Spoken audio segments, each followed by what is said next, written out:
Nucleus party, জনপ্রিয় party, জাগ্রত party, আম জনতার পার্টি, আম জনতা পার্টি।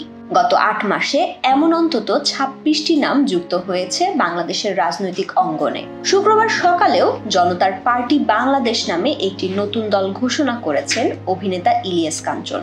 গত বছরের ৫ই আগস্ট শেখ হাসিনার সরকার পতনের পর থেকে এসব রাজনৈতিক দল বা প্ল্যাটফর্ম আত্মপ্রকাশ করেছে।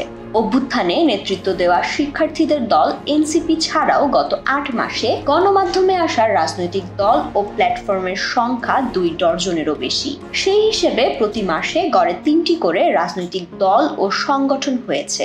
এত কম সময়ে এতগুলো দলের আত্মপ্রকাশ নিয়ে স্বাভাবিকভাবেই প্রশ্ন উঠছে। বিশ্লেষকরা বলছেন, দল গঠনের এই প্রবণতা নতুন কিছু নয়। এর আগেও বিভিন্ন সময়ে এমন নতুন নতুন দল গঠন করতে দেখা গেছে, আর নির্বাচনকেই এর প্রধান কারণ হিসেবে দেখছেন তারা। তবে নতুন নতুন রাজনৈতিক দলের আত্মপ্রকাশকে আপাত দৃষ্টিতে গণতান্ত্রিক চর্চা হিসেবে যুক্ত করা হলেও বাংলাদেশের প্রেক্ষাপটে অনেক ক্ষেত্রেই তার স্বার্থ ও ক্ষমতা চর্চার একটি রূপ বলেই মত বিশ্লেষকদের। রাজনীতিতে আসা নতুন দলগুলোর মধ্যে সবচেয়ে বেশি গুরুত্ব নিয়ে আলোচনায় রয়েছে এনসিপি।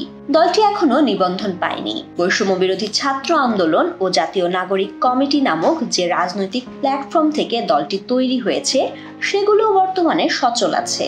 রাজনৈতিক দলের পাশাপাশি প্ল্যাটফর্মগুলো থেকে নতুন ছাত্র সংগঠন বাংলাদেশ গণতান্ত্রিক ছাত্র সংসদ তৈরি হয়েছে। এছাড়াও এনসিপির গঠন থেকে বেরিয়ে আসা শিবিরের সাবেক নেতাদের নতুন সংগঠন ইউনাইটেড পিপলস বাংলাদেশ এই মাসের মধ্যে আত্মপ্রকাশের কথা রয়েছে।